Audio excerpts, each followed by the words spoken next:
but as it stands, they're at the top. But yeah, no, I suppose that's a good way to pivot into Pool 5, which is actually my favourite pool of them all at the moment, just because it looks so class. Because Edinburgh are sitting pretty at top of it. It's like, no way. 15 points for Edinburgh after 4 games. Who'd have thunk that? Yeah. And only 11 for Montpellier, the big bag of money, loads of money. That's technically actually a rugby team as well. I understand. But yes, Montpellier on 11 points. And then the only other technical contenders that I have in there on the low end of 8 points is Newcastle. And then below the contenders of that pool is Toulon. The mighty Toulon on 6 points. After enjoy it while it lasts is what I was saying to you before the show. Before they buy a load of stuff post World Cup shopping spree is going to be a real thing. It's true. But they've got their just desserts, and they are like up against their double header against Montpellier, where they both knocked lumps out of each other home and away. Neither of them got an away point, which is very French of them. It is very French altogether, indeed. Whereas Edinburgh did the job home and away against Newcastle in very impressive fashion, in what was, we were pitching as like a good level for both of these teams, and it was Cockrell and Dean Richards, the coaching staff on both sides, and it's just like up and coming sides, both from different leagues, and Edinburgh just showed more and had more. They've come into their own. I mean, their pack is very good. They've got a lot of proper test players. I mean, you're talking about the front row that has shored up the Scottish scrum nationally. You know, McAnally in there is brilliant. Nell also is a fantastic scrummager. Then Gilchrist in the second row and Toulis are very mobile players, very good, very physical. They work as well. They just get through a shift anytime they take the field. Totally. And that allows for their talisman in the back line as well. You have Mata just throwing absolute back row, and not to mention Hamish Watson. You know, it's like the another workhorse who's enabling, and but just brilliant jackler as well. And then Mata obviously was the star against France for Fiji, and he's been just tearing it up this season all along. That's an international caliber pack. It's great. It's a superb pack. It's and you know, then outside that everything is a little more functional, but quite settled. You know, they have the same guys in there. Their key difference maker has been, I think, is having Blair Kinghorn out there, so they just have access to the wide channels sometimes now, so they can actually give a guy a ball who can take it himself or link up, and it just means even with their functionary players, more functionary certainly in the back line, they can still reach the wide channels. They can score those tries, and they have done. They have those tries in them. Darcy Graham again is electric. They're also defensively, they put in shifts. All of that back line, and they are very settled as a side. They're not, as Gloucester have been, ravaged with injury. They have their team. So absolutely, they're going to be well capable of going to Toulon and getting a win. Well capable. They did a job on Newcastle. You know, put to shame the sort of musings that I had, I suppose, not we, I was going to say we, that I had on Newcastle potentially making a home final and going on a run of it, but no, they just out rugbyed them. And even that weird prop situation in that first game, but then they went and won in Newcastle anyway. That was strange actually. It was very strange. We won't elaborate. Look up the but video. the Edinburgh did a job on them rugby wise. They have a brilliant pack. They're going to play a Toulon team whose confidence levels must have just hit the floor. It's a good, as you were saying pre-show, it's a good benchmark for them. Same way that this Newcastle doubleheader was kind of good timing for them to go home and away against them. This is a good step up again, because that, like we know, going to Toulon is no easy place to go. Even if Toulon are in the state that they're in, they're going to have to go through that pre-match kind of pageantry, and there's going to be noise, and it's going to be a very different atmosphere certainly to Murrayfield, where they're used to playing. They do have that intangible advantage in that, like, no one likes going to Murrayfield, and they still have a chance next week to qualify in Murrayfield, which is class. But they still should be eyeballing this fixture against Toulon with, like, they're a better rugby team than them at the moment. They are, and they should, and that's exactly what the message will be. I feel as well. It'll just be like, lads, look, I know it's Toulon. I know they have stars in their jersey. I know all this, but we should go there and win. I think you know, Richard Cockrell deals in a little less parliamentary language than that, but I think the message will be one of aggression, certainly. Going over there to take it to did I say Dean Richards? Richard Cockrell. Yes. No, I think he did say Cockrell. Oh, sorry. So it's going to be it's absolutely, you think early doors in that game, get on top in the pack. Your scrum is not going to have an issue standing up to those guys. It genuinely isn't. Peg them back in the corners, get some tries on the board as they're giving away like candy over there. They're going to be rocked confidence wise Toulon. If Edinburgh get a couple of scores in early, they will be rocked confidence wise, and there isn't a team in Europe right now that responds worse to being rocked confidence wise than Toulon. Yeah, that's probably they're all over the shop. They're out of shape.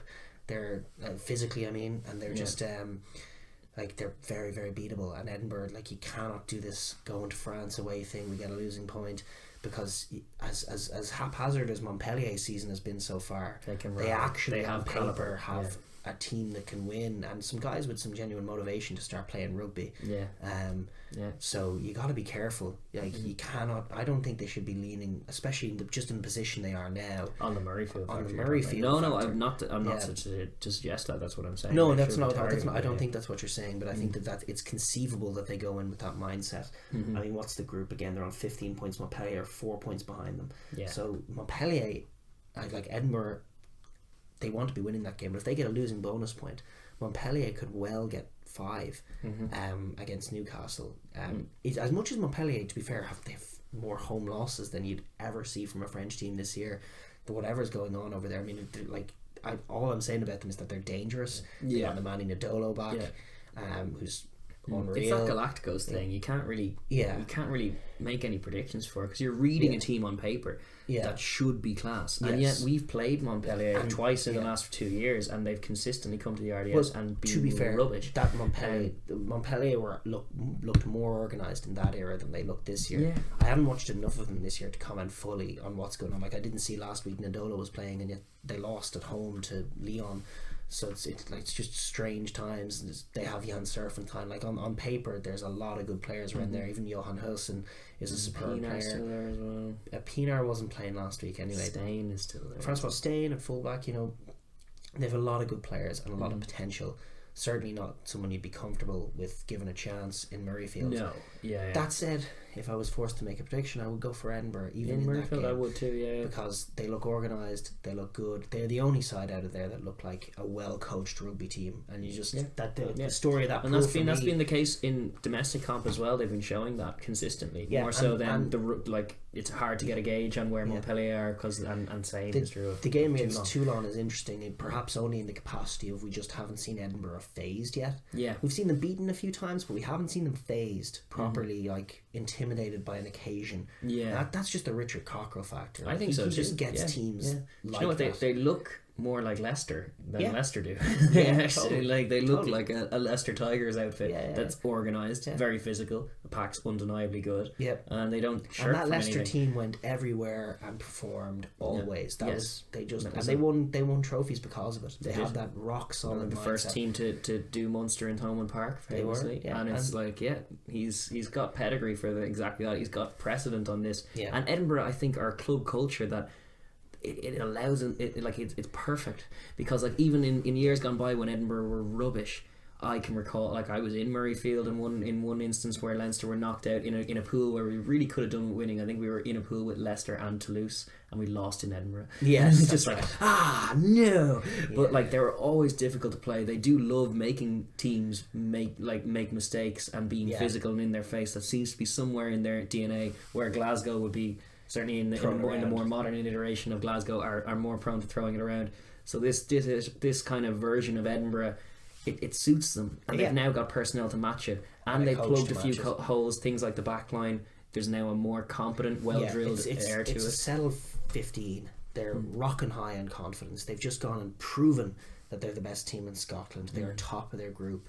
They just have no business being at all intimidated by this trip to Toulon, and I don't think they will. They have a chance, the way they got to look at it, they have a chance to book their quarter-final this week, and then next week get home, make sure it's at Murrayfield. And if at Murrayfield, they're favourites against most people. Against most teams. Certainly teams that will be second. As long as they don't get Toulouse or Leinster. Yes. Those are the danger bogey ones for anyone. But certainly they'd for me, they look a team that could genuinely go places this year. If you wanted to talk back in that Newcastle video that we did, I was talking about teams can make a run to the final. It's Edinburgh by the look. It could absolutely be Edinburgh because they're a functional rugby team. And one of my mantras early doors, like when looking at the conditions for who's going to win a game, there's all these inhuman factors. Like, it's in France, Toulon of pedigree, Pilou, and you know, all of that. And then there's which of these two teams is a better rugby team. And if in doubt, I always go for the rugby team, the better rugby team, when I'm making a prediction. If I have to make a prediction, I don't necessarily agree with that. I think more often than not that's true. But I think other times historical precedent can dictate. There's obviously exceptions to everything, but I think what generally I think speaking, is so interesting about this game. Despite the fact that Toulon have offered nothing interesting so far, this is a very interesting game. Because it's just, where are Edinburgh at? What are they going to present this season? Are they going to go towards a semi-final and beyond potentially? Like, they're in it, and they're at like 15 points after 4 games. It's brilliant. This is the first of a series of progressively tougher tests in the new year for them, I would say, and it's important, perhaps. Like, it's not necessarily necessary that they, which makes sense. It's not necessarily necessary that they actually do go and win. They could probably get away with a losing bonus point and a win against Montpellier. They might even get a home quarter final out of it. In the context of plotting a campaign towards a victory, it's a good little test for them, as you say, going away to France, and it would be the right result. Yes, it would. It would be good due justice for Toulon in a certain way. It would be nice, cathartic and kind of result. Step for it. It would rock their confidence to go there and lose, given how Toulon have been. And their confidence is sky high. But that said, hinging towards the negative for no good reason. I expect class things. If you're a neutral, that's a good game to watch. For you're sure. Going to get and you know why? Because you're going to get to see all the stars. You're going to get to see Mata. You're going to get to see Hamish Watson. You're going to get to see Stuart McAnally in the wide channels. You're going to get to see a bit of Blair Kinghorn from counter attack. Darcy Graham when he gets a bit of space. I mean, go to Toulon this week and you might actually see some star quality. Yes.